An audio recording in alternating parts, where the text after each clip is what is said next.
Hey there, Mr. Terry here, high school history teacher. Welcome back to another History Teacher Reacts video. Don't worry, I heard you guys loud and clear. You're never late to let me know that OverSimplified uploaded. And they are back with part 3 of the Second Punic War. Now, if you remember, the last video was mind-blowing to me just because I was an Easter egg in the video. Got to see that Mr. Terry wears nice hats writing on the bathroom wall. But that feels like it was so long ago, huh? But I know these guys put an incredible amount of work in. You could tell they did with this one because this video is 49 minutes. So I'm super excited to check it out. You know the drill. Make sure you watch it first. The link to the original video is down below. And I'll make sure to link parts 1 and 2 of my reactions so you can check that out too. All right, let's get started. All right, this is coming, a couple days after it was originally released. I don't generally put out reaction videos like right after somebody uploads. One thing that can really help a channel is the initial views that you get are really, really crucial. And OverSimplified politely asked to, if I'd wait maybe a couple days. They contacted me and I totally respect their wishes. Anyway, all right, Second Punic War. But this is part 3. But let's go ahead and get started. This video was made possible by NordVPN. Click the link in the description to get an exclusive advertiser deal with 4 extra months. Head over to the merch store. So many different people with different companies would and more want to also sponsor them. Ever needed to enact vengeance on your enemies, but always they got felt toys? too shy? Well, fear not. Oh, Little sick. Hannibal is here. Support our channel by heading over to oversimplified.youtube.com and buying your very own pocket-sized piece of vengeance. Our exclusive Hannibal figure is in Dude, everybody's doing supply, such cool so little get figures, quick. like Drew Durnall. He's got the cool plushies and everything. All right, good. I wanted a little bit of a recap here. Remember, the Carthaginians are kicking butt right now at this point of the war.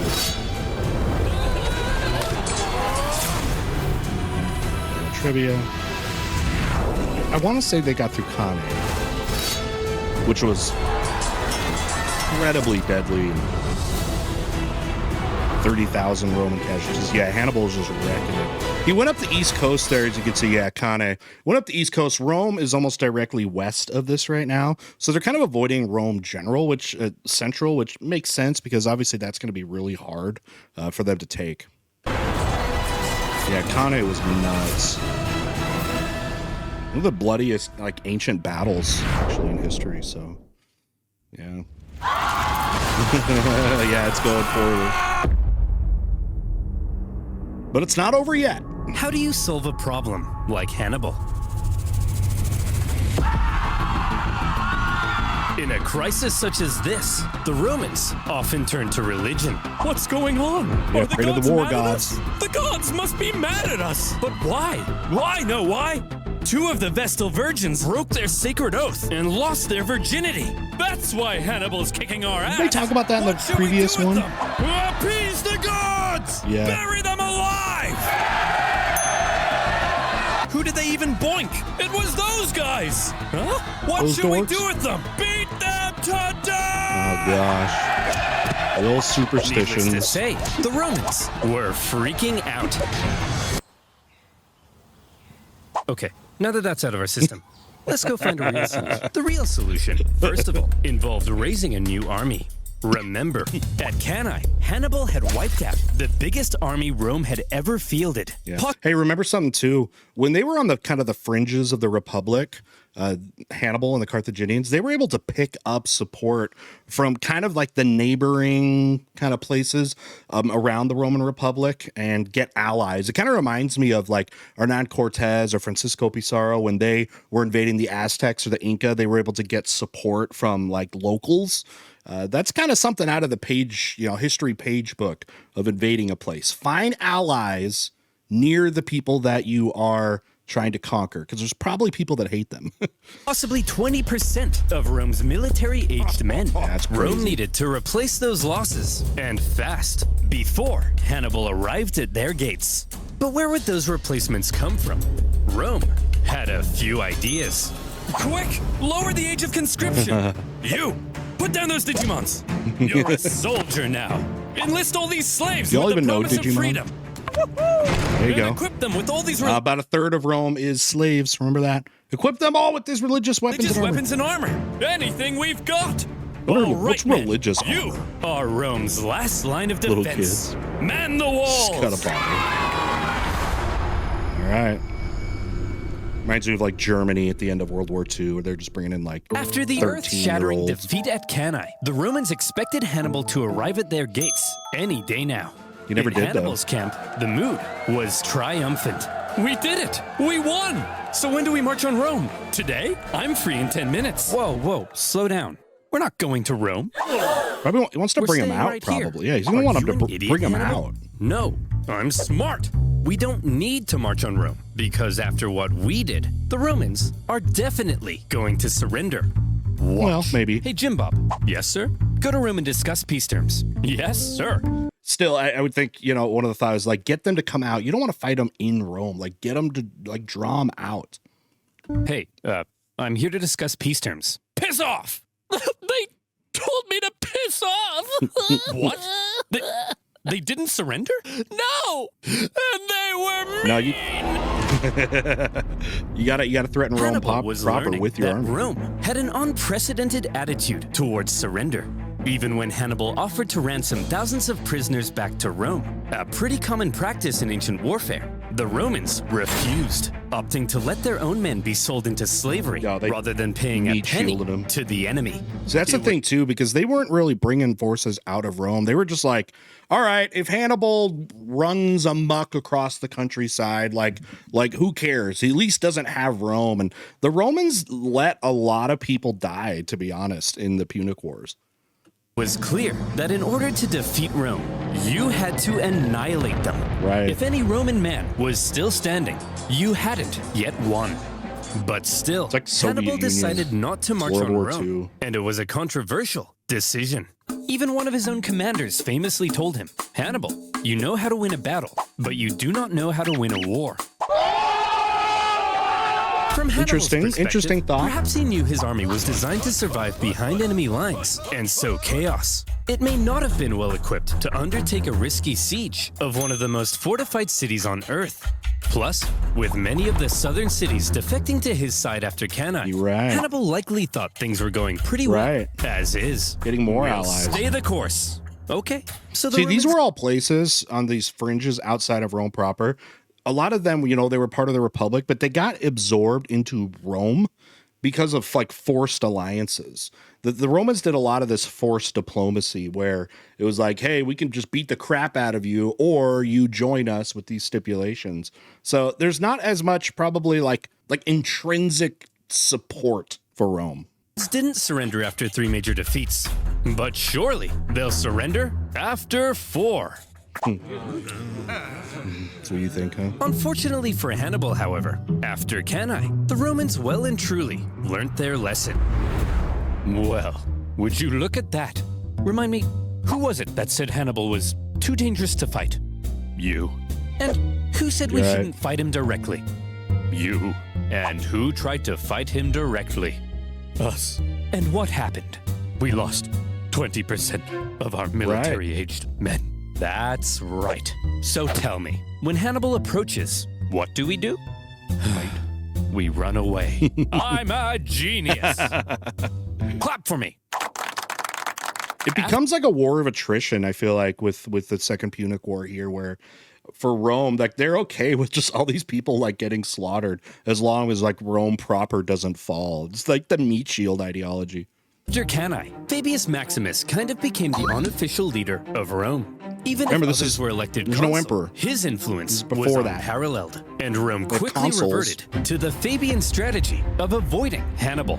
Yeah. They knew they couldn't defeat him, so instead, Right. they hoped they could at least contain him. Sure. They raised an impressively large number of men, partly by enlisting teenagers, slaves, and criminals. And rather than And obviously, by the way, those soldiers are not going to be as good. Rome had a professional standing army, which not a lot of ancient civilizations can. Well, really, civilizations often in history can't do that. To be able to have a professional standing army, you have to have such a strong economy and government that can support that many people being professional soldiers rather than actually in the economy itself. So these are going to be, there's like drafted soldiers. You know, they're going to get basic skills, but it's not like Hannibal's army. trying to fight Hannibal. Part partly by enlisting teenagers, slaves, and criminals. And rather than trying to fight Hannibal, they instead turned their attention towards those treacherous southern cities that had switched sides. Thanks for joining the winning team, guys. Here's the deal. All you have to do is provide me some troops and defend your own city, since I'll be too busy to defend it for you. Now, I'm going to briefly turn around, look this way, and when I look back, you better not be being massacred by the Romans. The Romans spread out their newly formed legions and began attacking the southern cities here. It's like they're killing their own people. The southern cities expected to have Hannibal's protection, and Hannibal was inundated with requests for help. He was forced to run around southern Italy, trying to encourage defection while rescuing his own allies. But when he showed up, the Romans would often leave, only to come back the second he went away again. And as these southern cities found themselves being punished severely by the Romans, they began to realize that joining Hannibal may not have been such a good idea. It's such a weird thing. It's almost like guerrilla warfare, but not. Hey! You think you're so big? Attacking my allies? Why don't you come out and face me? Because you're scary! The fickle southern cities frequently switched sides depending on who appeared to be winning, and the whole situation became a nightmare for Hannibal to control. I just thought of like, hey, they're switching sides all the time, and I was just like, as I was saying that, as he was saying that, I was like, who has done that in history before? Oh, Italy. The World Wars. Like, which side is it going to be better for me individually to be upon? Like, I'm willing to do that. They have a history flipping. Playing a constant game of Roman whack-a-mole to fend off the enemy armies.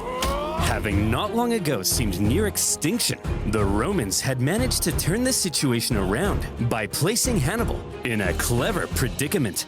If he left southern Italy, the southern cities would likely capitulate to Rome, meaning he couldn't leave. And since the Romans wouldn't fight him, he couldn't inflict any more dangerous defeats. For now, Hannibal had been muzzled. If you don't know the context for why they're doing this, Hannibal Lecter, right? People, you talk about that. Silence of the Lambs. They brought him out because he was this killer. He's also a cannibal. And they put that face guard and wheeled him out in one of these things. Southern Italy had been his prize for his impressive Italian campaign. But those clever Romans found a way to take his prize and turn it into his prison. With the Fabian strategy neutralizing Hannibal for now, the Romans were freed up to blockade with their attention to other fronts. Okay, like blockade his this whole time supplies. While we've been discussing Hannibal and the Italian campaign of the Second Punic War, fighting had actually been occurring elsewhere. Right. For example, in 216 BC, the Romans had sent an army north to punish the Celtic tribes that had joined Hannibal. Okay. However, good. I wanted to make this point. It is notorious in Roman history that if you had some kind of understanding with them and you broke that, they were horrifying when it came to retribution if you broke rules with them.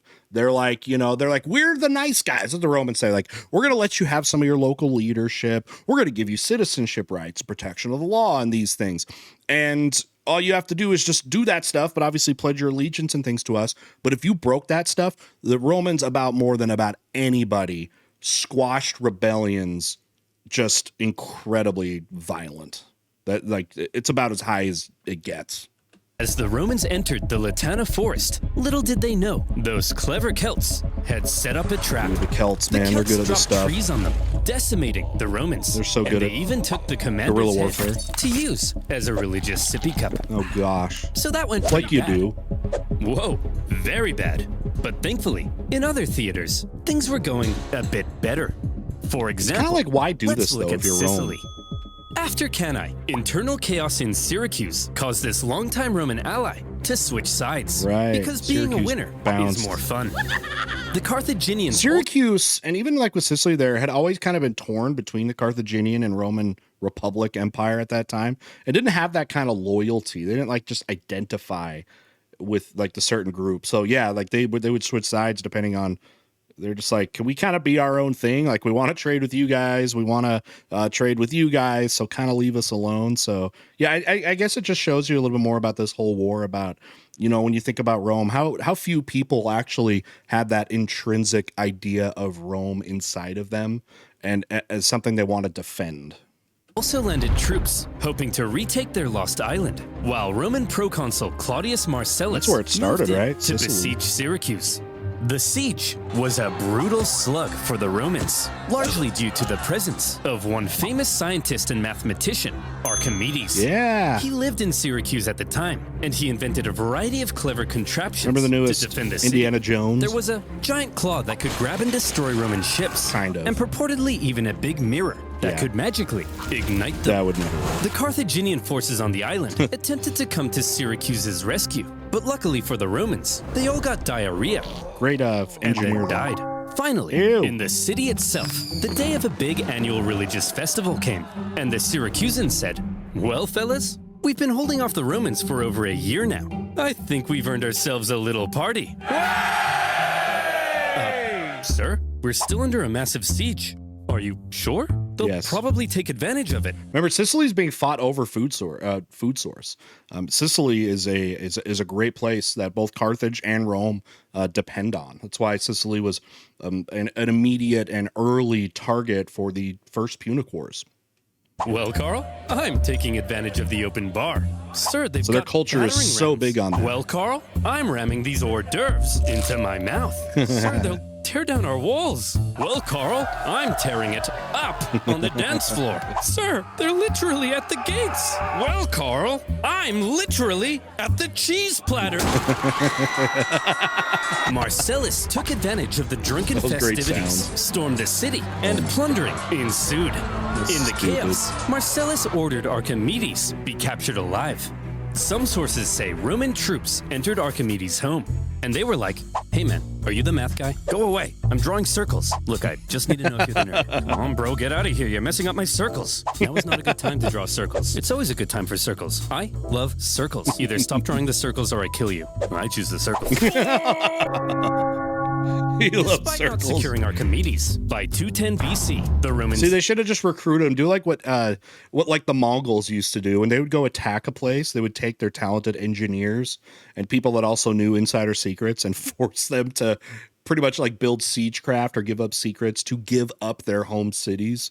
Seems like Archimedes could have been useful for that, maybe. did secure Sicily, despite not securing Archimedes. By 210 BC, the Romans did secure Sicily, and also put down a Carthage-supported rebellion on nearby Sardinia. 2 Roman successes, and there were more to come. After Cannae, King Philip V of Macedon saw an opportunity. He was concerned with recent Roman expansion Philip into V Illyria, now, huh? and so when he saw Philip Hannibal II's the annihilating the famous Romans one. in Italy, he said, Alexander's "Oh my dead. gosh! Hey! Hey, Hannibal! Oh my gosh! You're so cool! funny. Let's form an alliance and annihilate the Romans together." Sure. They hate it. This is before they annexed the Greeks there. Greeks hated that. Yes! Hannibal hoped to secure Philip's help in fighting Rome. But a Roman Twins. army was sent to the region, stirred up Philip's other Greek opponents, and essentially kept Philip bogged down in Greece for the entire duration of the war. Another kind of Roman success. But the main front Rome Okay. was hoping to push Carthage back in was Spain. The riches of Spain Yeah, made it mining. one of Carthage's most valuable Mining. possessions, and the Romans were eager So to they get weaken their it. raw. Remember way back at the Mining start resources. of the war, the consul Scipio was supposed to go to Spain, but ended up rushing back to Italy when he realized Hannibal was crossing the Alps. He then faced Hannibal at Ticinus and had to be rescued by his son. Well, after he recovered from his wounds, he proceeded with the original plan and joined his brother in Spain. There, the 2 Scipio brothers fought a successful campaign against Hannibal's brother, Hasdrubal. Over the next Hasdrubal, few yeah. years, they won a number of key victories, even taking Saguntum. The Yeah, those guys weren't nearly as good as Hannibal was. He was so much better than these other generals. city that had won a number of key victories, even taking Saguntum, the city that had kick-started this entire war. Yet more Roman. Yeah, if I remember right, weren't they like loyal to Rome and then they flipped? Or the First Punic War, oh gosh, I'm trying to remember. Wasn't there something about a treaty that like Carthage couldn't move into that city, into Saguntum, if I remember right? And then Hannibal did, or the other general went in there and that broke the treaty, and that's where like the Second Punic Wars kind of start, right? Success. A trend appeared to be emerging. Remember, wasn't Whenever that part of the Romans first fought treaty? anyone other than Hannibal, they usually came out on top. Perhaps these other fronts would be the key to Rome taking back control of this war. Perhaps it was time for Rome to return to their old ways of being the aggressive go-getters. And perhaps it would help Should have done that earlier. if Rome had a Hannibal of their own.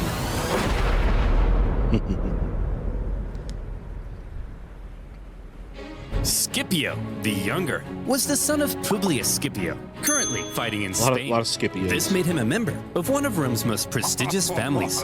Not much is known of his childhood, although there is one story of how he was getting hot and heavy with a young lady, only to have his dad barge in and drag him out wearing nothing but a cloak. This story was written by a Roman poet to make Scipio look bad, but by modern standards has ended up making him look pretty rad. My guess is if Rome had a high school football team, Scipio would be the quarterback.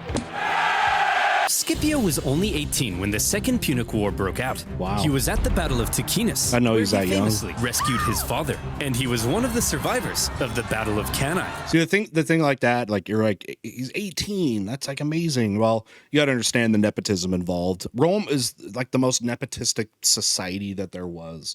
You know, the Republic really existed just because of how many powerful families there were. So many powerful families, you couldn't get one leader over Rome. So you had to delegate power amongst, you know, lots of people. Then you can make it look like a democracy, but understand in the democratic process to be able to actually be a senator, you had to be from one of these aristocratic families.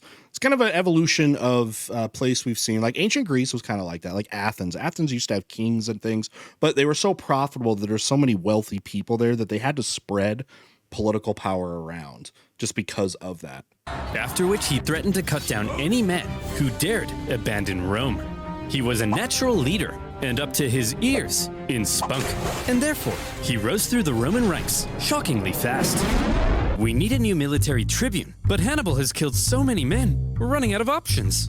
Put me in, coach. Scipio, you're only 20. You can't be a tribune. Come on, coach. Put me in. Well, you do have a lot of spunk. All right, you're hired. We need to elect a new aedile. Now, tribune politically was the people that represented the plebeian class.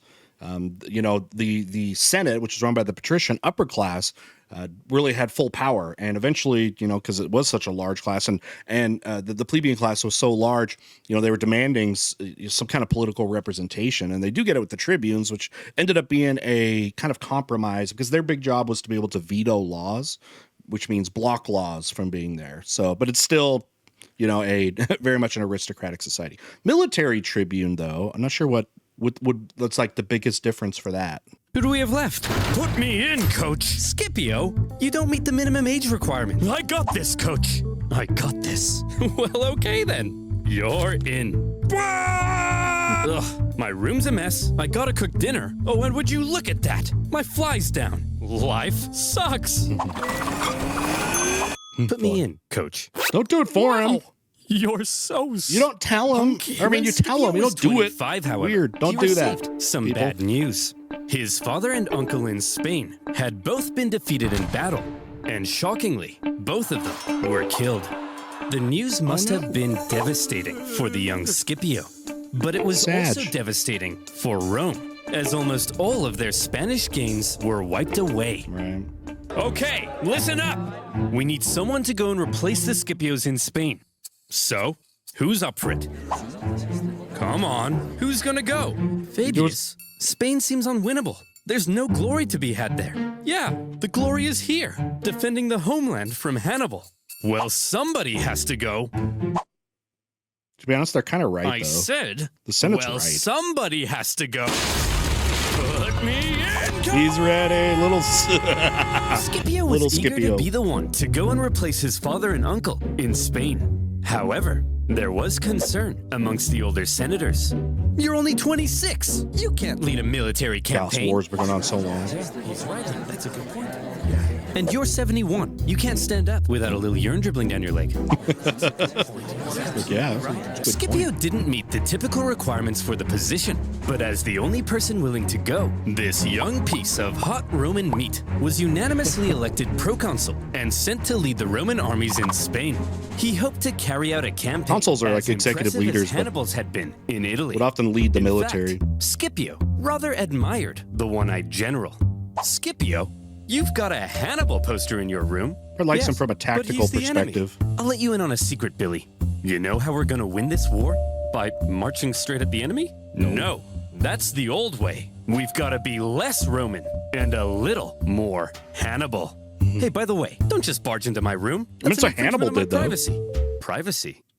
Privacy, you And say? Well, Scipio, if it's privacy you want, then you, my friend, need NordVPN. Don't touch me. They've How been a would you long-time like to be sponsor of innocently them, haven't downloading they? inspirational photos of Nicolas Cage, only to realize it's malware stealing your data and telling all your friends you still sleep between your parents because of scowy dweens? Yeah, didn't think so. how many of y'all are still That's why doing you that? need NordVPN. It's time to get With in a your own single bed, click, though, okay? NordVPN connects you to secure servers around the world, keeping you safe Everyone's from doing malware this now, and other right? online threats. Y'all Their using the Threat Protection Pro VPNs. features go the extra mile in preventing your data being It's stolen. like you almost by need scanning them your now, downloads just for to be able to malware, surf blocking all the malicious different websites, parts, and even of the detecting web. fake online shops. Dolce and Banana. What do you guys think of the video so far, though? I don't think so. But Been pretty that's not entertaining. all. The new With young Scipio, NordVPN, they're really, you're not just protected. You can also showing unlock pretty better well. deals in other regions and access content that isn't available in your country. Oh, yeah. So get Oh, is some of protected the today by Mustache heading Man to ones not available in some of them? NordVPN.com/oversimplified Some of my first, reactions and grab ever. An exclusive deal. Check with those out. 4 extra months for free. I've reacted to every That's OverSimplified video. NordVPN.com/oversimplified. You can check them out and support as them if always, you'd like. You'll be supporting my channel. So Or thank support them if you want you. NordVPN. Now, where were we? Go use their code. Oh, yeah. That'll help Hannibal them out. contained a young piece of hot Roman meat sent to lead the Roman armies in Spain. Scipio was charismatic, extremely confident, bold, and probably most importantly of all, he thought differently from other Roman generals. So, Skippy, what's the plan? Don't call me that. We're Roman, so same thing as usual, right? We march straight at the enemy, right? Get this, Billy. No, we don't. Scipio was hasn't a been real working so outside-the-box thinker. There were 3 main Carthaginian armies in Spain, 2 led by Hannibal's brothers, Hasdrubal and Mago, and another Hasdrubal. led by Hasdrubal Gisco. Most Roman don't know generals about might have looked Mago. at these I've heard of armies him. and said, I just gotta, march straight at these guys and kick their ass and stuff. But not Scipio. At Yeah, a they do time that. when many believed winning battles won wars, one of Scipio's greatest strengths was an ability to see the overall strategy behind his actions. He knew that Spain was the closest thing Hannibal had to a base of support. With its mass resources and manpower, Right. it's where Hannibal likely hoped to get supplies and reinforcements Right. from. Yeah. Spain That was why they did that. If you're wondering, like, why did the Carthaginians do that? Like, why go to Spain? You know what I mean? Remember, this is multiple years long, but yeah, Spain is where the best minerals and a lot of those resources go. I mean, some of the stuff that was traded in from to the Iron Age in the Middle East, or like Greece or like the Middle East, a lot of that came from foreign lands, and it was like mysterious. Where is that stuff coming from? What's the history of the world thing? It's like the faraway lands of Tinland, you know what I mean? Probably coming out of this area here. But remember too, this is also a place where they were able, the Carthaginians were able to get support, because these people have always kind of been in contact and kind of bullied by the Romans, that they were, able to be converted. And again, I'm pretty sure with that first Punic War at the treaty, they had settled that certain areas that the Carthaginians couldn't push into, and Segundum, right, was one of those places where that broke the treaty, and Rome, responded. But then Hannibal saw him coming in, and he's actually having success. And you're seeing how much more success the Carthaginians are having on land, even though they're a naval power and had been. They kind of got overturned with that in the first Punic Wars with the Romans, who had gotten hurt, quite bad in those first Punic Wars, but then kind of turned the tide and then really took it to them, and really then dominated the Mediterranean there. But you can see they're having a lot more support on land. Spain's base of support was the city of New Carthage, the most fortified city on the peninsula, Barcelona? perfectly positioned to communicate with and receive supplies from Africa. And Barcelona? so, if Scipio managed to take New Carthage, he could take Spain. And if he took Spain, then maybe Hannibal would fall. To Scipio, Spain wasn't just some sideshow. There's more, though. It was the main show, and it all rested on New Carthage. But a surprise attack on Carthage's capital city in Spain? It was a ridiculous idea. Even if you pull off the 7-day forced march past the Carthaginian armies to New Carthage. Once you get there, you'd only have a couple weeks to take the city before the Carthaginians arrived to kick your ass. Right, that makes sense. Sieges of cities that Gotta make it fortified quick. usually took months, if not years. So, Scipio? Usually what happens at a siege, too, the idea isn't even necessarily to take it over. You don't necessarily have to, but you can pretty much starve them out. Surround them, don't let supplies get in and out. But that also means for this one, you'd have to have a naval blockade. How are you going to pull this off? Well, first of all, to make sure the surprise plan stayed hidden, Scipio kept it a total secret, even from his own men. Where are we going, Skippy? I'm not telling you. Is it Disneyland? I'm not telling you. I think that means we're going to Disneyland. This secrecy kept the Carthaginians from preemptively reinforcing the city. As a result, No, it never means New Carthage Disneyland. was left under garrisoned because the Carthaginians believed it to be kind of naturally impenetrable. It was surrounded on 3 sides by a lagoon and only accessible via a narrow isthmus. What's an isthmus, you ask? Maybe read a book. All right, Scipio.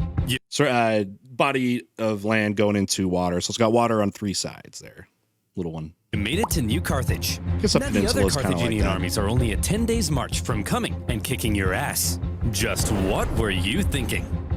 Well, This is going to have to be Scipio tough. had You're not going to be able to learned starve them something out. Crucial.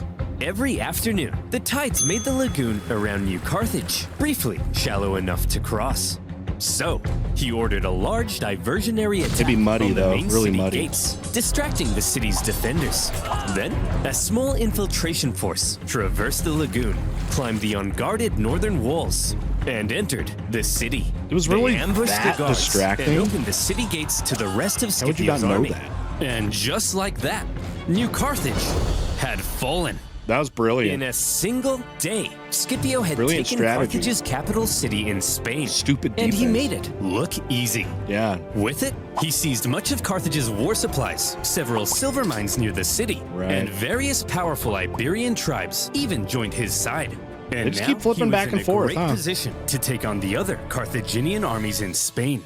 Wow, Skippy. Port cities You're are important. amazing. Don't call me that. How'd you know the lagoon would get shallow? It's almost like you speak to the gods. No, I just I observed. told him. All the local farmers know about the lagoon. Yes, that's it. I speak to the gods. No, it's just science, okay? Scipio had Not no even that, just problem allowing observation. his men to think he was divinely inspired. Roman writers also tell us another of Scipio's traits. Hey, that's how you got power in Rome originally. I mean, well, actually, I should say when it really gets to emperor status, when they thought the people were literally gods. Telling you guys, teaching world history for as long as I have, if any of you want to be an emperor or something, and especially if you're going to try to be like the first emperor or king, what you got to do, here's your, take notes on this, okay? Convince the people you're a god. He was apparently quite merciful in victory and often protected the inhabitants of captured cities. Spencer! What are you doing? Yeah, well, I was jerk. just about to murder this family. Hey, bad Spencer! No people. Can I at least kill the dad? No! What about the... No! Oh, you're mean! The Carthaginian generals in the region must have been shocked not that type at of the enemy. loss of their capital city. More There was strategic. now a Terminator in Spain, and he was coming. In 208 BC, he made a move on Hasdrubal, hoping to defeat him before the other Carthaginian armies could come and link up.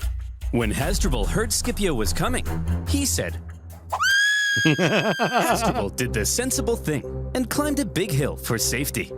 Hey, get down here. I want to kill you. Fat chance, Vin Diesel. Well, he doesn't have to be rude. That means So he's what's short, the plan too. then, Scipio? This time, we march straight up and at him. Right? Right, Scipio? Billy? No. Scipio once again displayed a distinctly not Roman approach to fighting, when instead of marching straight up and at him, Scipio feigned a frontal skirmish, only to pull off a surprise uphill envelopment. Not an easy thing to do, him a but flank and Scipio had spank him. trained his army to pull off maneuvers that typical Roman armies couldn't. After the battle, the defeated Hasdrubal fled Spain, hoping to link up with his brother Hannibal in Italy. And Hannibal desperately needed the help. As Scipio was dominating in Spain, Hannibal's struggles in southern Italy continued. He was convinced that if he just received ample supplies and reinforcements, he could reverse his fortunes and get back to kicking Rome's ass. You can see what's happening though with like Hannibal, how much better he was, how much better of a situation he was than all the other parts of Carthage. They basically just needed him to be in a whole bunch of different places at once, and it's just impossible. So, I mean, the Roman tactic, again, they've left so many people to be attacked by the Carthaginians, but they're kind of playing the long game here. But for the remainder of the war, he would suffer a frustrating lack of support from the Carthaginian Senate. After Cannae, Hannibal had sent his brother Mago to Carthage, where he famously poured out golden rings taken from fallen Roman knights. He told the Senate that with reinforcements, Hannibal could finish the job. But a growing faction in the Senate, possibly jealous of Hannibal's rising influence, opposed sending any help. See, this is the thing that when you are a democratic, I wouldn't say that Carthaginians were like fully democratic, but they do have a Senate, which means you have to go through some kind of process, going through elected officials to be able to get support. How the political part of war becomes very important. When you live in a society where you just have some kind of absolute rule or something like that, you don't have to go through all this red tape, right? So you're constantly fighting a political war. And one thing we've learned in history from ancient to modern is that if you do not have public support for your war, you're not going to win your war, especially when you are off in a foreign land. In the end, a large number of the reinforcements gathered for Hannibal now ended up being diverted to stop Scipio in Spain. Well, I mean, that's where they're losing. Just as he had hoped, Scipio's campaign in Spain was actively harming Hannibal in Italy. However, those reinforcements meant that when Scipio made a move on the remaining Carthaginian armies in Spain, they now likely outnumbered him. With the odds heavily stacked against him, it would take some serious skill to win this battle. This time we're gonna march straight at them, right? No, Billy! The preceding battle more of the of flanks. is often considered Scipio's masterpiece because it was positively oozing with deception and trickery. Nice. First, both sides spent several days forming up and facing off without actually fighting. On Making each day, phalanxes. Scipio placed his strongest Roman legions in the center, with his weaker Iberian allies on the sides. Seeing this, the Carthaginians... See that? So that's what I mean by that, the professional soldiers versus these other fringe soldiers. Again, the professional soldiers were so good at using each other. They grew up for years and years and years with their tactics. You know, form a phalanx and protect yourself with your shields, and then you got your spears and all that stuff, and moving as one. The others, you just gotta give them some basic training and hope they don't get in your way. We're like, this guy's an idiot. Iberian allies on the sides. Seeing this, the Carthaginians were like, this Let's guy's flank an him. idiot. They're probably like, We've let's seen flank his him. plan. His strongest troops are going to be in the center. So let's form all of our battle plans based on this information. I'm sure he won't change anything at the last minute. Then, when the day of battle came, Scipio woke up the Carthaginians with an early morning attack, causing them to rush out of camp without breakfast. When the Carthaginians lined up with their strongest troops in the center to meet Scipio's, they were stunned to find that Scipio had completely reversed his order. The weaker Carthaginian sides now found Scipio's strongest bearing down on them. Then, in an extremely impressive maneuver, the well-trained Roman wings even stretched out during their approach. See, there's pros and cons to this, though, because like you're going to have to be successful for sure. It might help you defend them or whatever. But if the middle falls, then you have separated your army into two armies. You're going to get split there. So like this is risky here.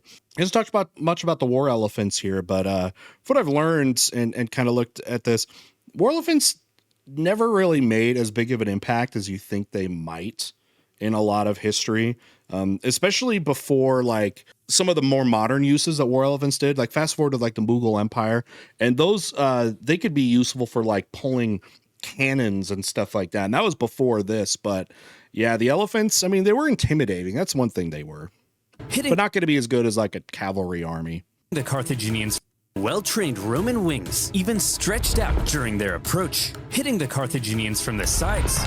The Carthaginian center could have turned to help, but Scipio had ordered his center to approach so slowly that Carthage's center could do nothing but just stand and wait.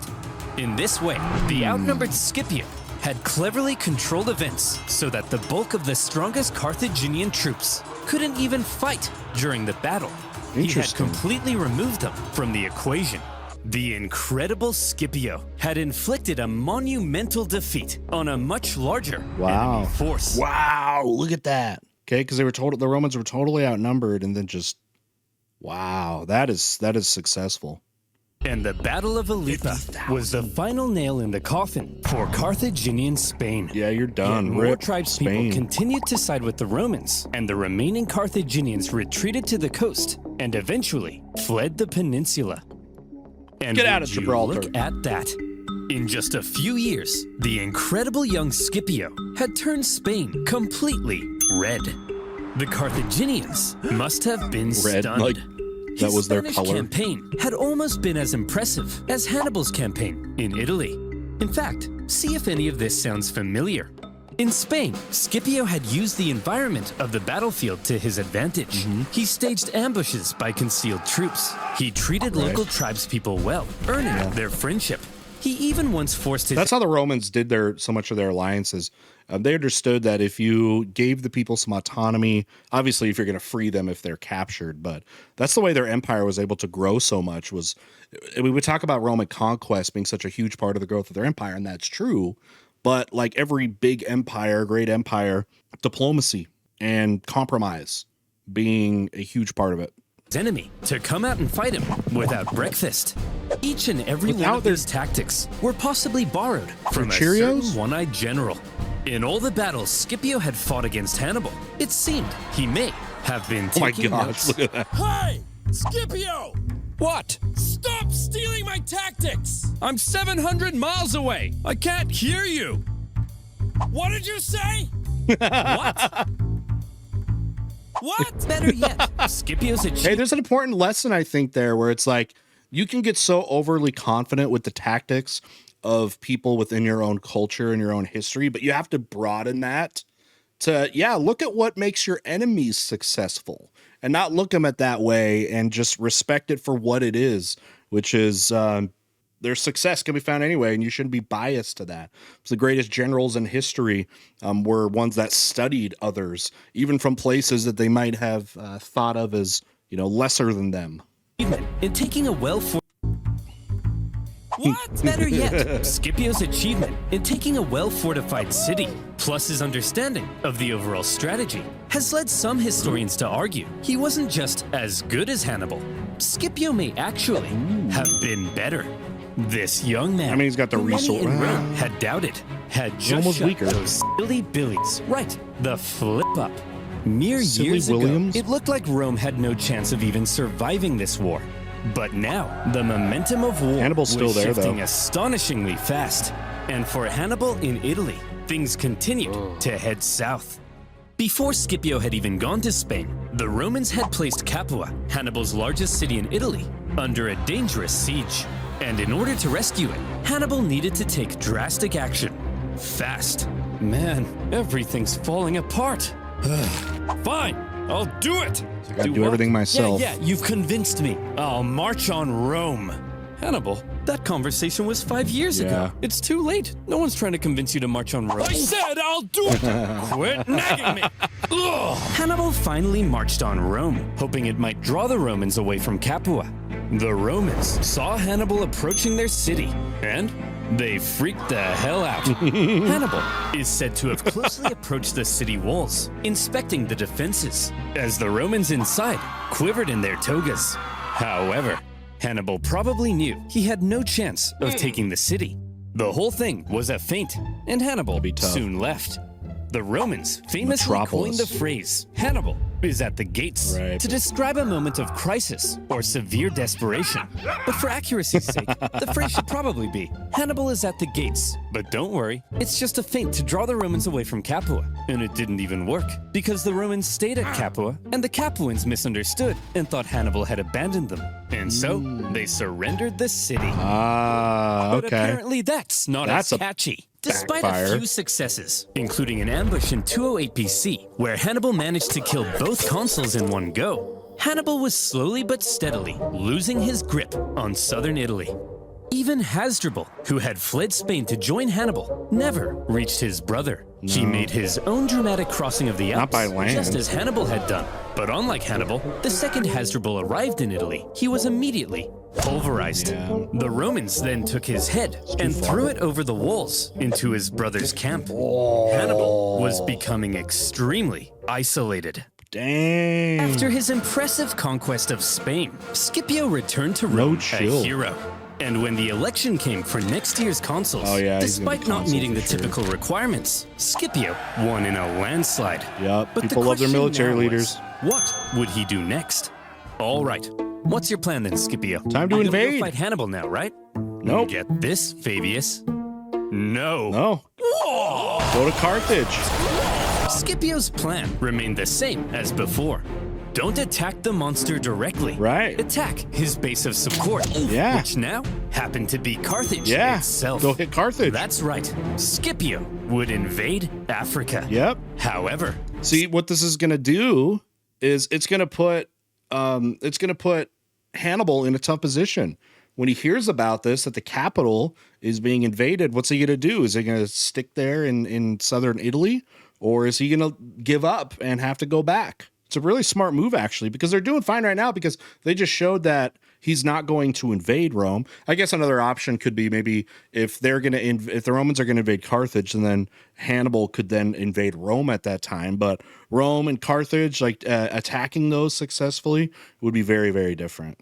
Plus, Rome also, remember, Carthage is a port city. Rome is not a port city. It's inland. Roman Navy can come in here and do their thing as well. Carthage is going to be way easier to take than Rome would. Scipio understood that any invasion of Africa would stand a much better chance if he could secure an alliance with one of the African tribes. Throughout the war, Carthage's far superior Numidian west of cavalry, Carthage. which came from this part of Africa, guys, yeah. had played a critical role in winning battles.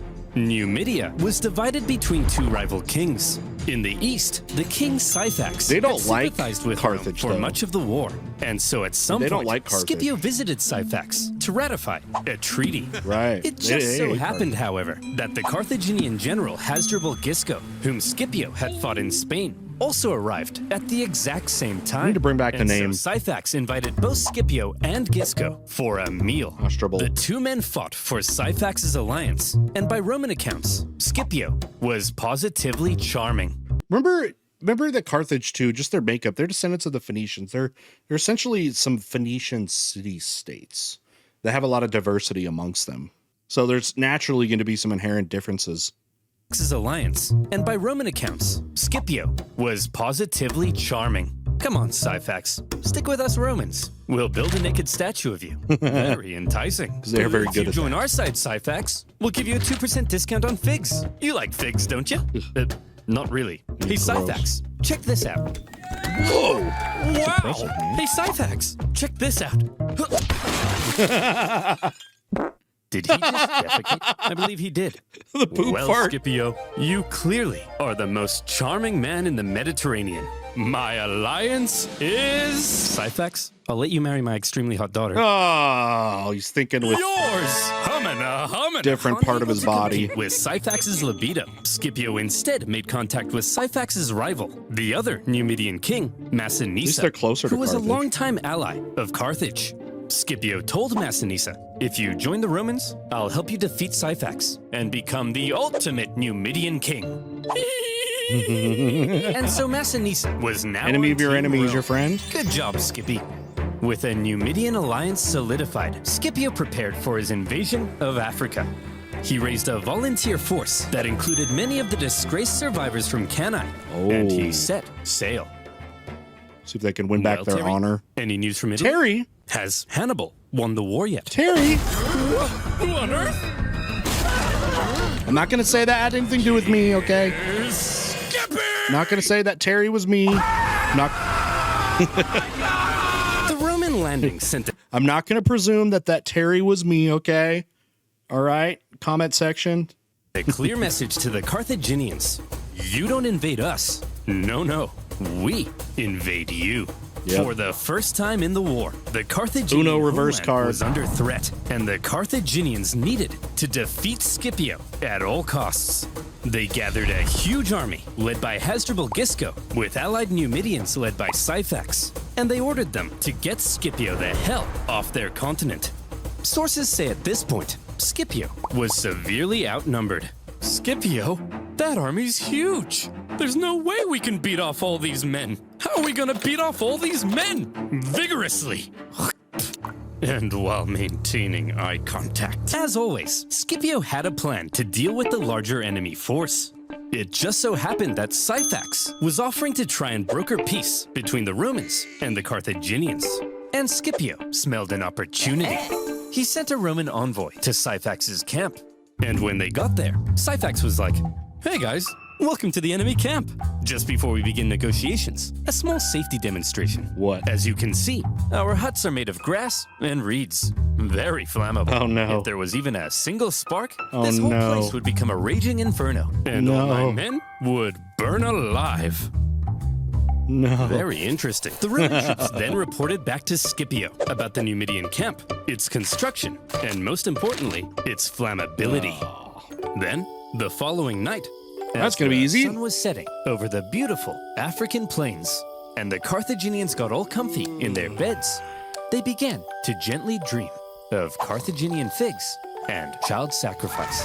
Good night, Carthaginians. Well, the Carthaginian culture, Phoenician culture, going back, was apparently known for those type of sacrifices to their gods. You notice those civilizations tend to get defeated at some point. Good night, Syphax and Gisco. Good evening, Scipio. We had night In the vision. night, shadowy Roman figures man. approached the Numidian camp. As the Numidians Oh, lay in their no. beds, Scipio executed his plan. Light a match. The camp erupted into flames with the flammable Brutal. wooden huts. The fires spread terrifyingly No. fast. Men were burned in their beds. Those who awoke in a panic, believing the fire to have been some kind of terrible accident, rushed to the exits without their weapons and armor. Those who saw the fire from the Carthaginian camp also rushed out unarmed. And when they got there he was. Oh, snap. Scipio, the Romans, and their steel. No. Damn, how theatric. This is like some The Zack terrified Snyder stuff. Carthaginians were massacred, and with heavy casualties, Yeah. Hasdrubal and Syphax fled the scene of the disaster. Scipio followed this incredible success with another victory against the pair at the Battle of the Great Plains. After that, Massinissa chased his rival Syphax into his kingdom, where Syphax was captured. Massinissa Divide and was conquer. now the ultimate. Divide and conquer. I mean, the Romans don't care about either of those people. Not the Numidians, not the other group. They're just like, hey, let's just use them against each other. Where Syphax was captured. The Massinians. Massinissa was now the ultimate Numidian king. He entered Syphax's capital city. He seized Syphax's palace. He even married Syphax's wife. And when Scipio got mad at that's him the for ultimate marrying a burn. Carthaginian girl, he then poisoned his wife. Oh. Boys will be boys. Having defeated the Carthaginian armies in Africa, almost nothing now stood between Scipio and Carthage. And the Carthaginians were freaking out. What do we do? What do we do? There's only one thing left to do. Recall Yeah, him. Hannibal. This is such a peculiar position for Hannibal, right? It's like, what's he going to do? He's put in years and years to be able to establish his foothold in the Italian peninsula. I mean, he basically runs the whole eastern half of the peninsula, and now his own home, capital is falling. Like, what do you do? Puts him in a tough spot, though. But I mean, obviously, the call from home comes. You got to answer it. Well, Hannibal, you've been here in Italy for 16 years. This is practically your home. You're basically Italian. Yes, Gerald. And I've had such a lovely time. I ate spaghetti, did this with my hands. All right, I haven't done this yet, but I need to do my, actually, they would not have had the pasta sauce there, the tomato pasta sauce. I'm not going to get that until Europeans come to the Americas, because tomatoes were indigenous to the Americas. Sorry. I've committed my whole life to this campaign, and once Rome has fallen, it'll all have been worth it. No tomatoes. Hannibal, you have to return to Carthage. Your Italian campaign has been for nothing. Your whole life has been a waste. It's true. That would suck. No! Imagine being Hannibal in real. this moment. You left Carthage when you were 9. You probably barely even recognize your own homeland. The kingdom he had built in Spain with his father? Gone. And now his Italian campaign, his vengeance. Was it really all for nothing? But that was that. Yes, the answer is Carthage yes. was under It was threat, for nothing. and Hannibal had to protect his home city. As he left Italy, in Rome, there was celebration, but also some trepidation. Now, Scipio would have to face Hannibal in Africa, where Hannibal would have home advantage. While Hannibal was on his way, the they're already Carthaginians weakened. stalled for time and approached Scipio for peace talks. This won't be easy, though. Look, we never meant to start an all-out 2-decade-long war, but you did. No, that was Hannibal. He's to blame for all of this. Well, all right then. Well, wasn't it Hannibal's father? Wasn't it Hannibal's father? Is he the one that broke the first treaty for the First Punic War by crossing into lands he wasn't supposed to? Hannibal. He's to blame for all of this. Well, all right then. Hannibal Sign this peace Barca? treaty. Okay. Let This me just, treaty is just harsh. get my signature right. I'm sure it'll get He's into here.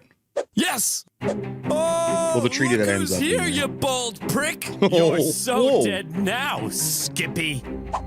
Don't call me that! Oh no. After Carthage proposed peace, only to then go back on it, the normally merciful Scipio was enraged. He began refusing to accept town's surrender, and instead began burning everything See? to the ground. This is what I was telling you at the beginning of this video. It's the Roman legacy. You go against them, you go against their wishes. Again, they're going to propose a deal for you, and you're probably better off just taking it. But if you don't, this is the infamous Rome. Selling everyone into slavery. Hannibal, he's burning our towns. Go stop him. It's like the Mongols. You don't turn down out there to fight on those an flat offer. plains, where his Numidian cavalry will give him the advantage. It's a trick. Well, it's working. Go and fight him. It's obviously a trap, and we're falling for it. Go and fight him. Hannibal set out to meet Scipio in the western plains. And here came Scipio's final test. Finally, the teacher would face the student. The two greatest generals of all time in one last snap. decisive battle. Here we go. Would Hannibal's genius still shine through? Or would Scipio prove that he had surpassed the master? Before battle, the two great generals rode out from their camps and met in person for the first time. Hannibal, I'm a huge fan. I thought you'd have more hair, and I thought you'd have more eyes. Touché. They then had a conversation, which I'll paraphrase. Hannibal said, "At the start of this war, I had great fortune in Italy. But look at me now, a sad old man who, like other sad old men, failed to conquer Rome. Yeah, Your but- fortune can change rapidly, Scipio. You should consider negotiating a peace rather than risking it all in one last fight against me." Very eloquently put. Scipio then replied, You! Negotiate? Negotiate? You had your what? chance. I took Spain. I'm about to burn your pathetic city to the ground. What could you offer me in negotiations? That's what I was going to wonder right there, because the Romans have all the leverage. I already have it all! Ah! Seriously though, Hannibal, I am such a big fan. And so, it was settled.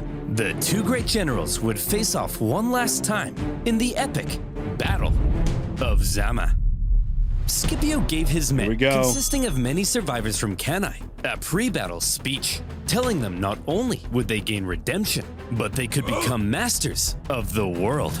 Hannibal told his men probably nothing, because most of them didn't even speak the same language. Right. As the two armies lined up for they're a battle, bunch of something city-states. interesting became clear.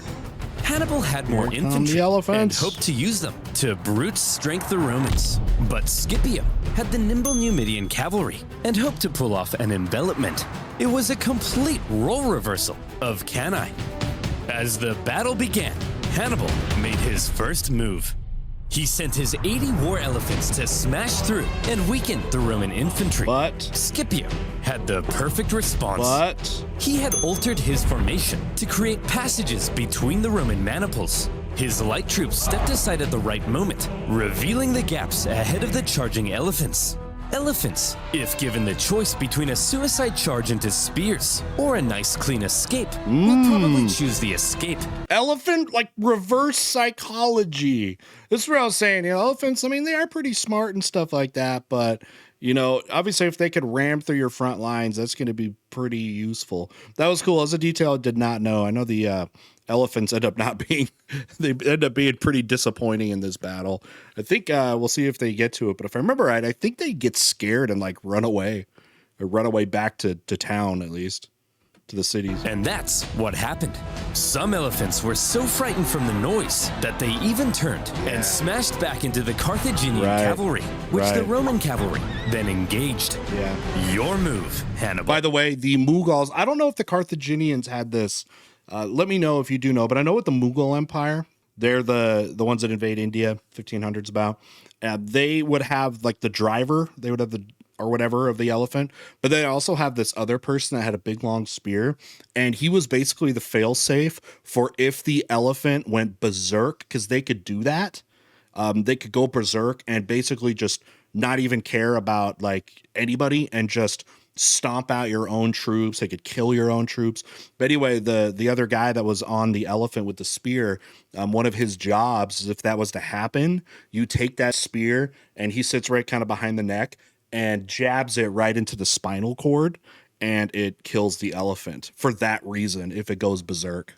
But I don't know, the Carthaginians have a system like that? He knew that he was fighting superior Numidian cavalry on open plains. So when his weaker cavalry ended up being routed from the battlefield, he probably wasn't surprised and hoped the Roman cavalry would be lured as far from the battlefield as possible, because his infantry needed time to do a clever little job.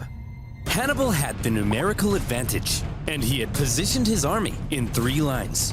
The weaker troops were at the front, while his best men, the army that had been with him in Italy, were in the rear. As the Romans smashed into the weaker front lines, they managed to cut through them, but suffered losses and exhaustion in doing so. The same with Hannibal's second line, so that by the time the Romans reached Hannibal's superior third line, the two sides may have now been about equal in number. Do you think it would have been better to flip that and again put the elite soldiers in the front? Maybe it depends too on what Rome does, but you've seen that they'll put their elite guys right up there in the front. But now it's just the toe-to-toe. exhausted Romans had just fought an entire battle to get there, while the remaining Carthaginians were fresh and ready to go. Hannibal was still a genius. And this is where the final race began. Could Hannibal's stronger infantry finish off the Romans before the Roman cavalry returned from their pursuit? Who would be quicker, the Carthaginian infantry or the Roman cavalry? The cavalry could flank them. The cavalry. They had called off their pursuit just in time to turn around and hit Hannibal from the rear. GG's. And that was the deciding move. GG's there. As the sandwiched Carthaginians were hacked to pieces, Hannibal knew he had lost, and he escaped the battlefield. It was a battle that some historians say was well fought on both sides. Both showed their genius, but fortune fell in the favor of Scipio. With just a few thousand Roman casualties compared to 40,000 Carthaginians. I mean, they're saying it was fought hard on both sides, but look at that. I don't know. I guess what are we defining as you fought hard? Scipio had ways compared to 40,000 Carthaginians. Scipio had won.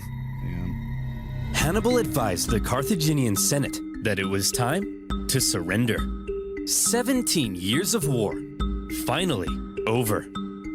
The terms And they Rome have no placed on leverage Carthage at all to were bargain. harsh.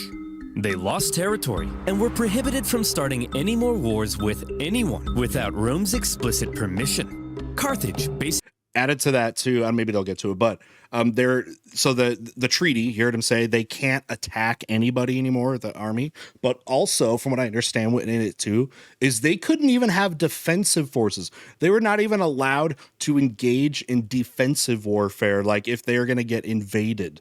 Like, that sounds nuts. Now, the only thing you would think would be, why that could be agreed upon. I mean, first off, the Carthaginians have no bargaining power here. They're lucky to come off with this as well. But if you have seen treaties like this before, and they have existed, where they can't even have defensive forces, it's usually implied in that treaty that the nation that is imposing this treaty will provide defense for them. Say, like, let's say the United States in World War II. It stripped away Japan as part of the treaty and everything, stripped away Japan's forces. They're not able to have any offensive forces basically at all. And then even defensive forces are going to be very, very limited. But it was the idea that like the United States would kind of be the protectors of them. I don't think the Romans are going to do that, huh? became a weak Roman without Rome's explicit permission. Carthage basically became a weak Roman right. It's not how state. Rome deals with And this. what of these two You military fought against them, they're going to geniuses? annihilate you. Well, Scipio returned to Rome triumphant. For his victory in Africa, he was given the title Scipio Africanus. He had delivered Rome from an existential threat, and so, from here on out, he was primed to dominate Roman politics. He was even offered to become consul for life, but he humbly refused. Politics being what it is, however, jealousy eventually grew. This is always how this Scipio and works. his family ended up battling accusations of corruption. This is always and how this Scipio, works. possibly becoming tired of Roman politics, retired to a nice country house by the coast. Even when it comes back to it, you're not going to get this till Caesar and forward. It's like you're not bigger than the Senate. The Senate is super powerful, and the thing they hate most is any kind of threat to their power. Remember, the Senate in Rome is run by aristocratic families. They do not want to see somebody like this. Like a consul for life, that sounds like so aggravating for a patrician senator. Of Roman politics. You should end up having a really nice retirement, though. Retired to a nice country house by the coast. Hannibal also took a leading role in Carthaginian politics after the war. But again, due to jealousy, factionalism, and a possibility of arrest by the Romans, he eventually entered exile. He spent the remainder of his years out east, even advising enemies of Rome. Rome's hatred of Hannibal endured, and they never stopped hoping to someday capture the monster. One story is told of how when a much older Hannibal was chilling in the city of Ephesus, a Roman delegation was sent to the city, and in that delegation was Scipio Africanus. Oh. The two men met for the second time, and they seemed to have gotten along quite well. Aww. Scipio asked Hannibal who he thought the three greatest generals of all time were. Hannibal placed Alexander the Great in number 1, Alexander. Pyrrhus of Epirus in number 2, and in third place, himself. Scipio then asked, "And what if you had defeated me at Zama?" "Well, Scipio, then I would have been the greatest general of all time. Aww. Please, La, call la, me la. Skippy." Eventually, around 183 BC, Hannibal, bros. now in his 60s, came under threat of Roman capture. After a long life, he chose to take some poison. According to Livy, his last words, "Let us now relieve the Romans of the anxiety they have so long experienced, since they think it tries their patience too much to wait for an old man's death." Wow, Hannibal, what a dignified end. Gross. And there you have it. The Second Punic War. Finally done. Okay, so what ends up happening, though, I mean, they've got a minute left, though, is, if I remember right, the Numidians and those guys, because, again, the Carthaginians were not allowed to have a defensive force. Don't they come in and then take over Carthage, and the Romans just kind of like let it happen, right? Wasn't that part of it? And then when they also tried to defend themselves, they were like, "No, you can't Can't do it. Took 17 years to end the war, and on a personal note, making these videos has also taken 17 years off my life. Carthage began to recover from the war, shockingly fast, however, and anxieties over Carthage would remain in Rome. In particular, one senator would begin calling for one last crusade against Carthage to end the threat once and for all. He famously began to end all of his speeches with one singular phrase. Is this the next episode? One of the most famous phrases in Roman history.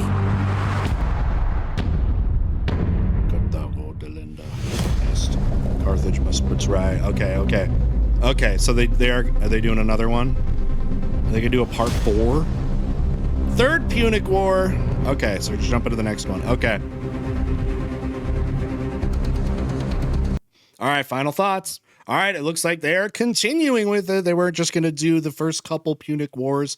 But yeah, I don't know if I gave you a little bit of a spoiler about what is supposed to happen. I don't know. So many of you are big Rome people and study Rome so much, and it's one of the things historically that you kind of focus on. Maybe you know about that, but I'm getting way more detail with this. They're doing such a fantastic job with the Punic Wars for me than the, stuff that I'm able to teach effectively enough for the, standards for me as a teacher that my students kind of need to know.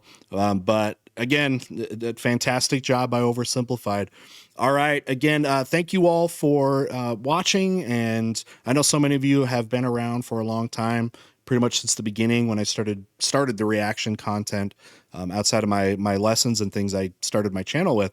And OverSimplified obviously being a huge part of this community. And again, I want to thank them so much for the amazing work that they've done. My channel would not be what it is without them, and able to branch my educational goals to the rest of the internet. Really respect what they do, and it's an amazing thing. I'm going to be showing some OverSimplified stuff here actually pretty soon in my classes to add on. My students love it, and we'll talk about it. So anyways, congrats to them for another excellent video coming out. All right, again, make sure you're supporting those guys. Looks like another great way to support them is to go ahead and buy their U2s, those cool little figurines. It looks like you can get a cool Hannibal one there. And of course, supporting their channel with subscribing, making sure you're watching the videos.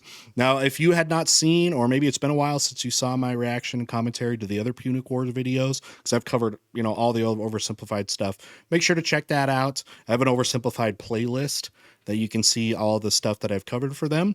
And with that, we'll see y'all soon.